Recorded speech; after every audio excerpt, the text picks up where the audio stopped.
Welcome to Sevier Heights. If it's your first time with us online, we're so glad you dropped by. And if you're here to rewatch a past message, you're in the right place. If you have any questions about service times, giving, next steps, or if you want to learn more about who we are, click the link in our description or just visit sevierheights.org. Thanks so much for being here. Let's jump into Sunday's message. Well, good morning. How many of you stayed up late last night to watch the fights? Show of hands. Good grief, ton of you. How many people's total waste of time? All right, I completely agree. Let me talk about real shows to begin today, all right? How many of you remember this real show? This is what I grew up watching, all right? Yeah, big hand, all right? The A-Team, for those of you that don't know, and for those of you that do, I remember growing up as a family, what it was like for all of us in our family. We'd sit down and watch this, and we'd argue over who gets to be what person on that episode. Like, I remember majority of the time, believe it or not, anybody have a guess on who I wanted to be? No, not Face, all right? Matter of fact, all the way to the bottom. My preference, most episodes, I wanted to be Murdoch. I just thought the guy had so much fun.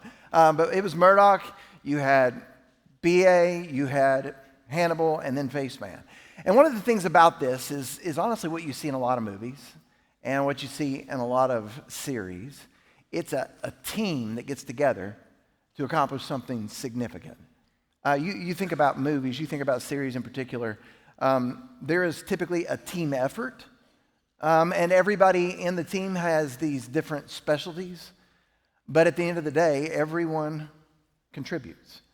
And so there's something appealing about this, whether it's A-Team, Guardians of the Galaxy, Mission Impossible, you see it in everything, right? And it kind of came to my mind a few weeks ago when we wrapped up toward the end of the series on 2 Timothy. The Apostle Paul, when he gets to the end of 2 Timothy, he kind of lists a team of people. And there's just a hodgepodge of names that we went through and we paid close attention to. I think it was sometime in end of May, beginning of January. Well, as our family went away, I continued to look at 2 Timothy and looking at the book of Colossians now, and when I got to the end of the Colossians, there were, once again, a list of names from the Apostle Paul. And for all practical purposes, this is Paul's A-Team list. And I noticed there was a name that showed up in this letter from the Apostle Paul to Timothy and to the church at Colossae, and the name is Tychicus.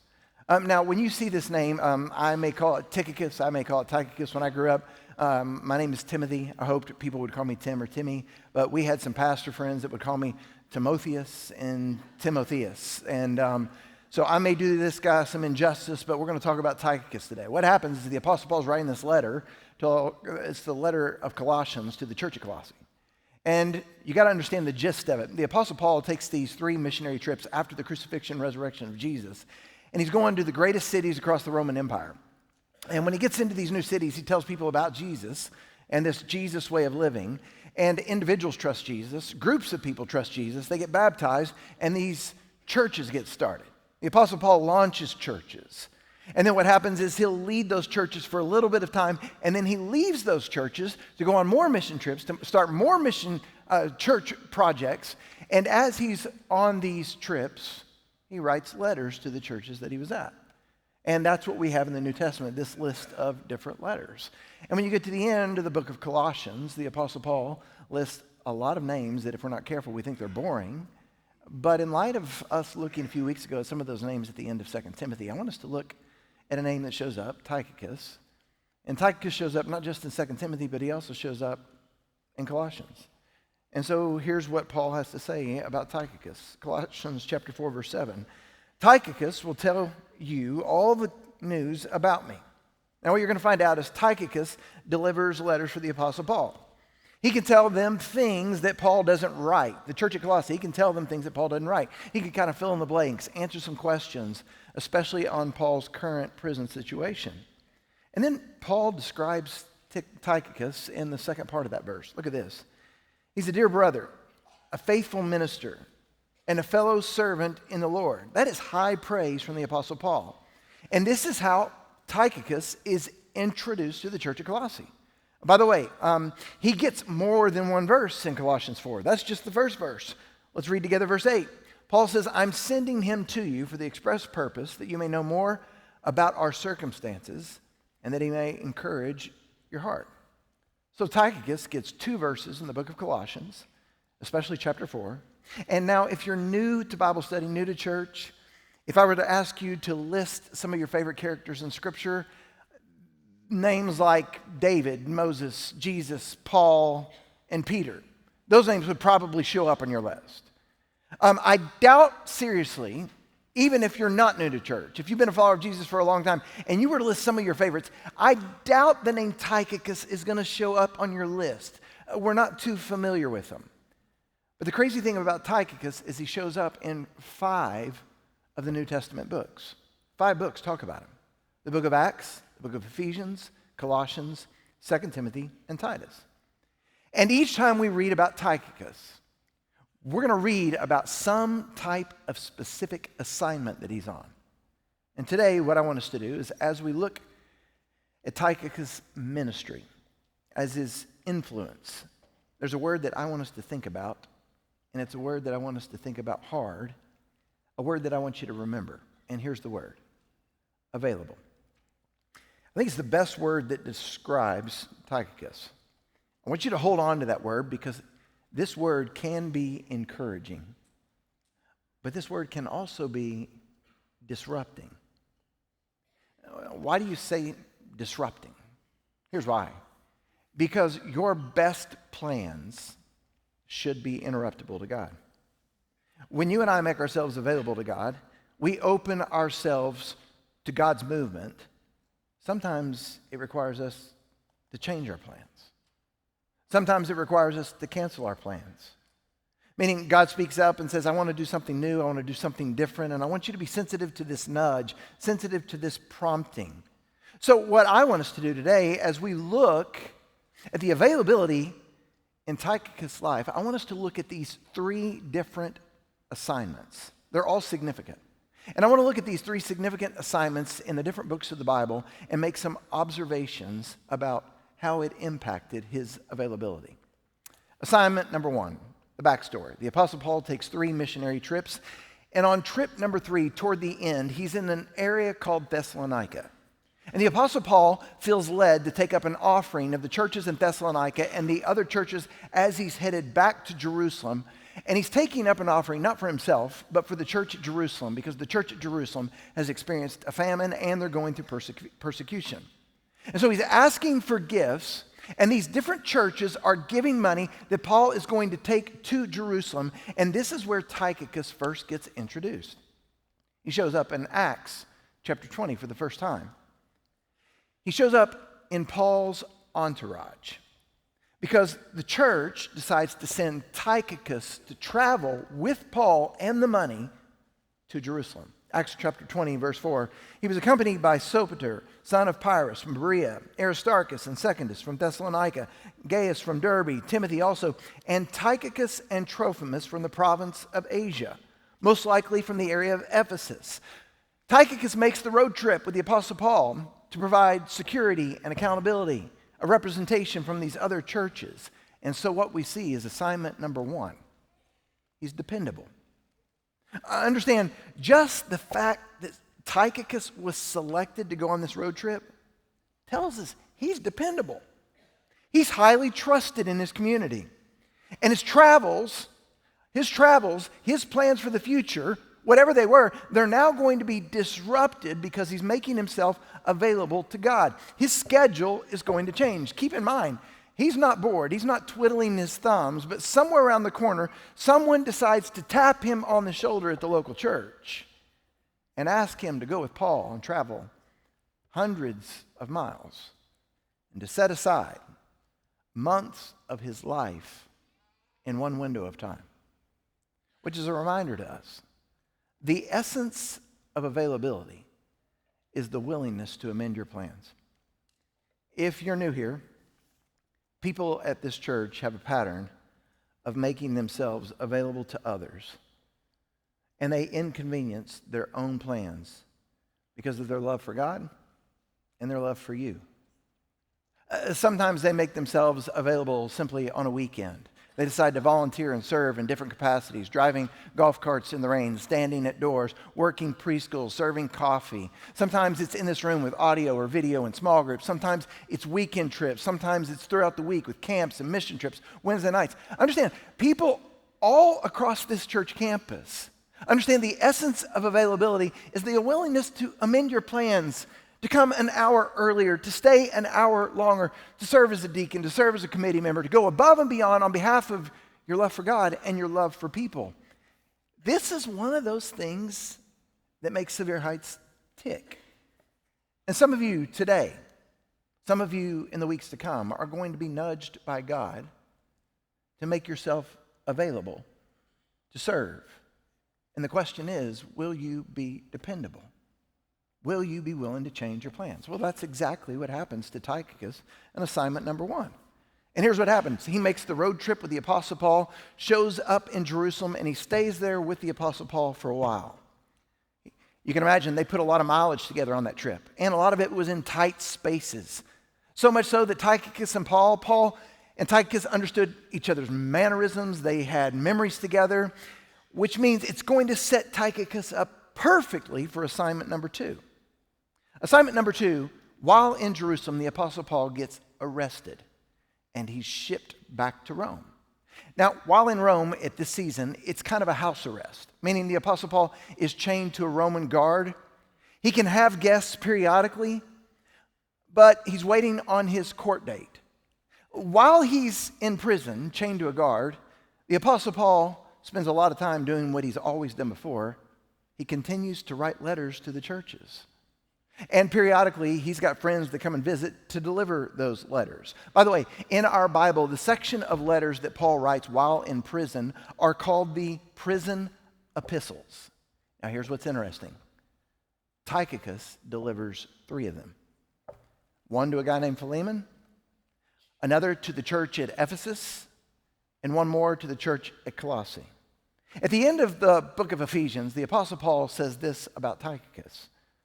Chapter 6, verse 21, Tychicus, the dear brother and faithful servant in the Lord, he'll tell you everything, so that you also may know how I am and what I'm doing. Paul's like, in addition to what I've written, Tychicus can catch you up to speed on my current situation. And then Paul says this, look here, verse 22, I am sending him to you for this very purpose, that you may know how we are, here we go, and that he may encourage you. So when Tychicus shows up, he has a ministry of encouragement, which is interesting because he also hand delivers these letters, not just to Ephesus, not just to Philemon, but also to the church at Colossae. And that's where Paul says this in Colossians chapter 4, verse 8. I am sending him to you for the express purpose that you may know about our circumstance and that he may encourage your hearts. So if assignment number 1 is dependable, assignment number 2 is encouraging. That's in his repertoire, which is very important because just because you're available doesn't mean you're good. Can I get a nod? I mean, you think about it. Just because you're available doesn't mean you're good. Has anyone in this room ever played pickup basketball?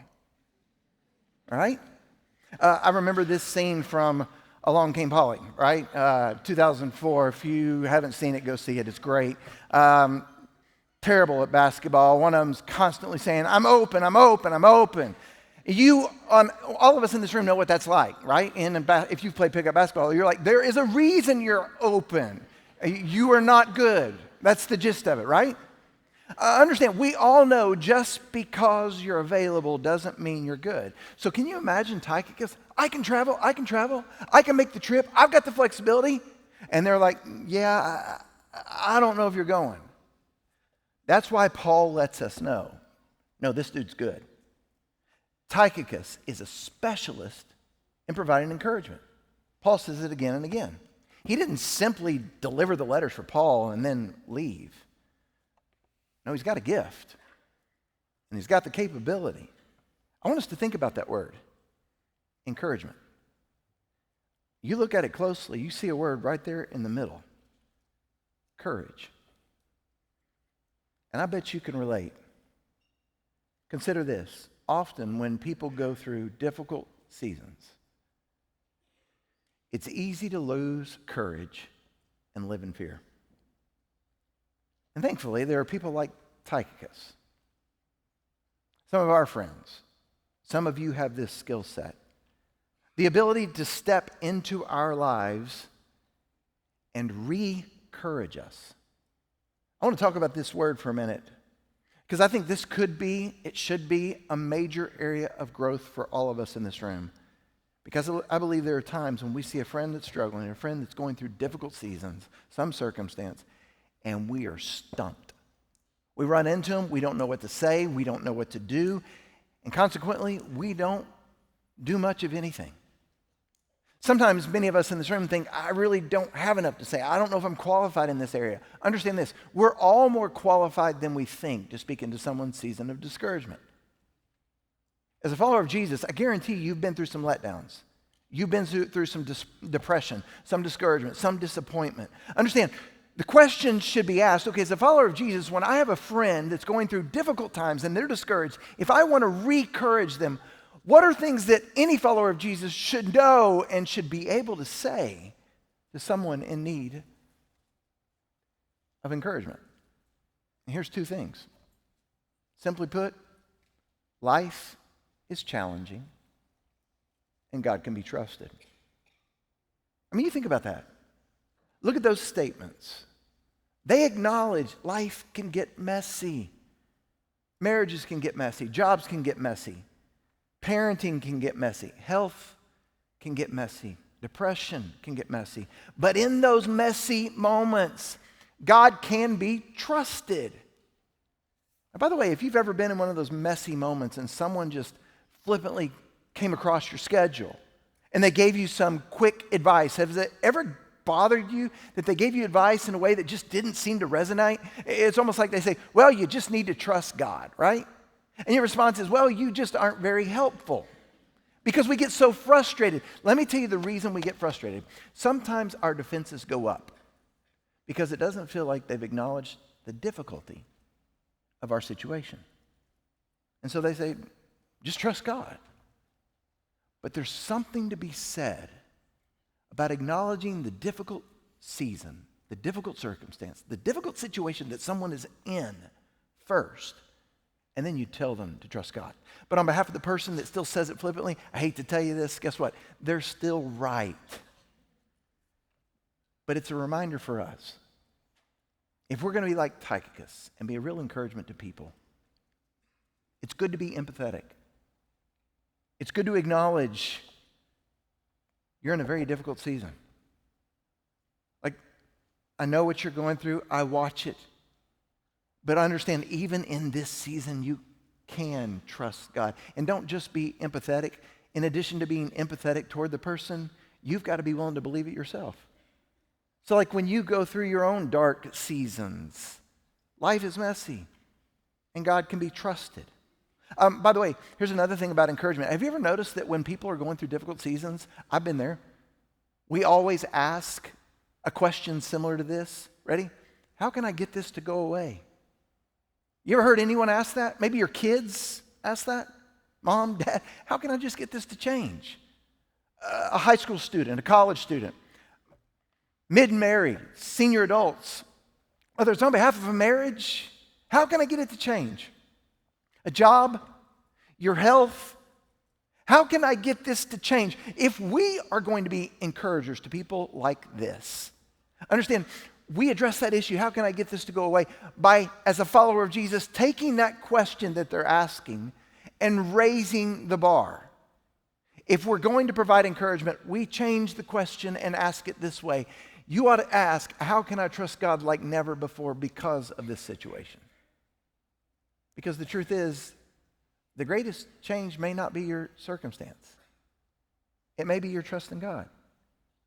And like it or not, in seasons of difficulty, we step into a greenhouse for growth, which means we can emerge on the other side after encouragement. And we can say things like, man, I wouldn't want this on anyone else. But doggone it, in this season, I learned how to pray. In this season, God gave me joy in my steps. In this season, I learned to trust God. In this season, I found hope. It was before he even changed the circumstance. And he didn't even change the circumstance. Understand, all because you and I need the courage to have encouraging words where we ask people, think about this question: how can I trust God like never before because of the current situation I'm in? So for some of you right now, you've got a friend and you need to spend some time with them. Maybe it's lunch, dinner, just a get together. You know they're in a tough spot. You need to have the courage to encourage them, to say, I am going to pray that your situation gets better. But I'm also going to pray that you learn to trust God in this season like never before. I'm going to pray that God gives you peace, that he gives you joy, even if he doesn't change your situation. I think this is another reason why Tychicus is sent by the Apostle Paul again and again and again. It's not just like, I'm open, I'm available. No, it's like he's open, but that guy is good at being an encourager. That's assignment number 2. I want us to go to assignment number 3, and Paul is in Rome. This time it's fast forward a few more years. Once again, prison in Rome, but this time it's serious. It's the kind of prison that we talked about during the 2 Timothy series. Paul is on death row. Paul knows the end of his life is right around the corner. He knows that he's not going to have another chance to see lots of people. So he picks up a pen and paper and he decides to write this young pastor named Timothy, who's a pastor at Ephesus. 2 Timothy chapter 4, verse number 6. Paul says to Timothy, Timothy, I am already being poured out like a drink offering, and the time of my departure is near. Timothy, I've fought the good fight, I've finished the race, and I have kept the faith. And Paul will be executed in Rome after this letter, 66 AD. Meaning his situation will not change. So 2 Timothy is the last letter that we have from the Apostle Paul. It's a one-on-one letter to a young pastor that's going to face seasons of discouragement. Paul's letting Timothy know there's something about seasons. They change. People move on. And at the end of 2 Timothy 4, Paul writes a list of some of those people that have moved on. This one went there, this one went there. What Paul is doing is he's giving Timothy a list of the whereabouts concerning Paul's A-team. Here's what he says. Timothy, do your best to come to me quickly. For Demas, because he loved the world, has deserted me and gone to Thessalonica. Crescens has gone to Galatia and Titus to Dalmatia. Only Luke is with me. Get Mark, Timothy, and bring him with you, because he's helpful to me in my ministry. Verse 12. I sent Tychicus to Ephesus. One more assignment from the Apostle Paul concerning Tychicus. Remember, Timothy's in Ephesus, and Tychicus is carrying this letter to Timothy. And Timothy will be given an opportunity to leave Ephesus, to be with the Apostle Paul, to visit him on his death row in Rome, which means Tychicus has the opportunity to step into the church at Ephesus as a pastor for a season. Do you know what's impressive about this? If you do the math, it's been 8 years since Tychicus' first assignment when he went to Jerusalem to carry the offering with the Apostle Paul. Which means this: Tychicus told God, I'm available, 8 years early. And for nearly a decade, he remained available. And that's what faithfulness looks like. So if you're available, assignment number 1, dependable. Assignment number 2 is encouraging. Assignment number 3, faithful. Understand, here's why I say faithful. Faithfulness is dependability over time. It's not just the first assignment. It's not just volunteering once. It's doing it again and again and again, not just one and done. His track record for Tychicus, bringing your best self to the same people, the same places, over and over and over again. And on behalf of the people in this room, I have a special place in my heart for people that decide to make themselves available and serve for the first time. Some of you around the corner are going to get to hear about this. But right now, there's something special that I want to say about long-haul servants like Tychicus.